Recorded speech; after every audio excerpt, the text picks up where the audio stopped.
ስለዚህ ጸበል ፊት እንደዛ አይሆንም፣ መንፈሱም አያደርግ። እውነቴን ነው። የጸበል መንፈስ በጣም ፓወራል። በደንብ ጸበል አውቃለሁ፣ ብዙ ጊዜም ተጠምቄያለሁ። የጸበል መንፈስ እንዲህ የሚያደርግ አይደለም። እና ምንድን ነው ሊያደርጉ የፈለጉት? እነዚህ ሌቦች ቢዝነስ ጀምረዋል። ዋናው ዓላማቸው ቢዝነሳቸው ማስተዋወቅ ነው።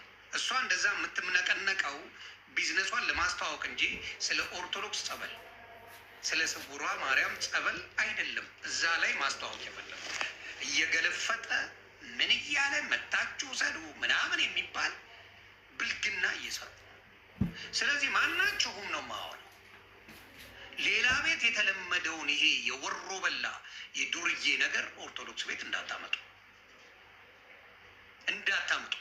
ወጥታችሁ ይቅርታ ጠይቁ። የኦርቶዶክስ ጸበል አይደለም ይሄ አይደለም። እነዚህ መረኖች ስለ ኦርቶዶክስ አንድ ጥቅስ የማያውቅ ወሮ በላ መጥቶ ስለ ጸበል አያወራም፣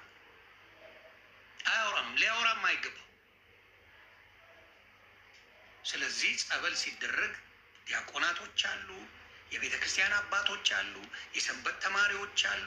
እንደገና በስነ ስርዓት አለባበሱ ሊነግራችሁ ራሱ ይችላል። አዝናችሁ አይደለም፣ ለሽቀላ ነው። እናንተ ወሮ በላ እንደነዚህ አይነት ሌቦችን ምንም አይነት ቢዝነስ ብኖራቸው አጠገባቸው እንዳደርሱ ያጭበረብሯቸዋል። ወንጀለኞች፣ ቀጣፊዎች ናቸው።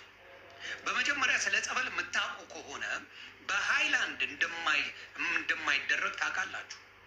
ተከልክሏል፣ ተወግዟል። በሃይላንድ እቃ ጸበል የለም፣ ተወግዟል። ቤተ ክርስቲያን ወግዛለች።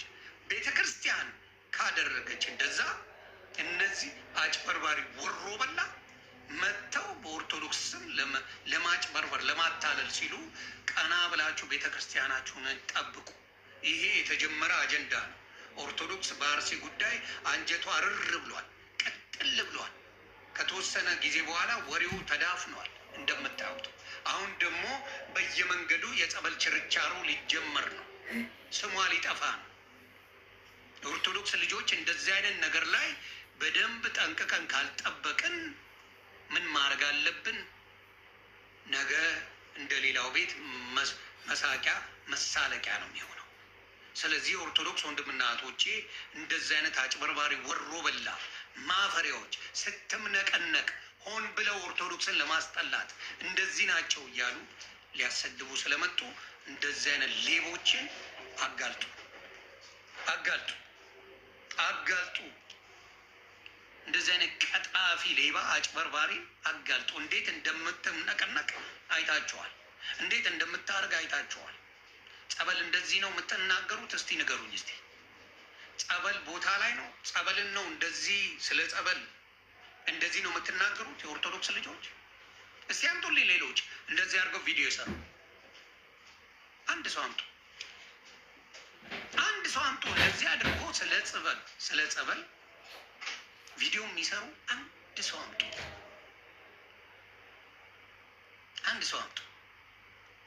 ስለዚህ አደራ የኦርቶዶክስ ወንድምና እህቶቼ በእንደዚህ አይነት አጭበርባሪ ሌቦች እንዳትታለሉ፣ እንዳትታለሉ። በእንደዚህ አይነት ቀጣፊዎች፣ በእንደዚህ አይነት አጭበርባሪ ወሮ በላዎች እንዳትጭበረበሩ። እንደዚህ አይነት የምታደርጉ እንትን አትበሉ። ምንድን ነው አስገባ የምትያንችል ልፋጫም ናግባ ናግባ ምን አባስበ ነው ይህን የምታደርገው? ምን የምታውቀው ነገር አለ ስለ ጸበል? ናግባ አለ አምጣው፣ አምጣው ልግባ ያለው ማን ነው ስሙ? አዎ ፍቅር ዲዛይን ናግባ ና ና ና ና ወሮ በላ አንተ ና አንቺ ነሽ በቪዲዮ ታ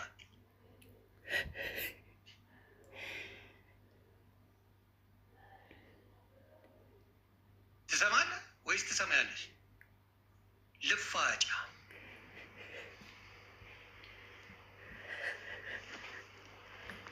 ታውቃለህ፣ የሰራውን ታውቃለህ፣ የሰራችሁን ታውቂያለሽ።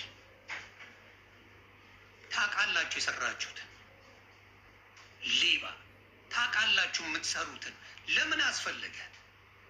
በሌሎቹ ስንስቅ፣ በሌሎቹ ስንሳለቅ፣ የሌሎቹን ስናጋልጥ ጭራሽ ኦርቶዶክስ እንደዚህ ናት እንድትባል ፈለጋችሁ?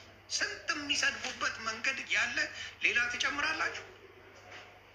ኦርቶዶክስን ለማጥፋት ሲፈልጉ እያቃጠሉ ቤተ ክርስቲያኑ፣ ሲፈልጉ ምዕመናኑን እየጨፈጨፉ እየገደሉ፣ ሲፈልጉ ሀገር እያስለቀቁ በሚያደርጉበት ሰዓት የኦርቶዶክስ ልጅ ነን ብላችሁ እንደዚህ አይነት ቁማር ትጫወታላችሁ? ምን አይነት ዘመን ላይ ነው የደረስነው?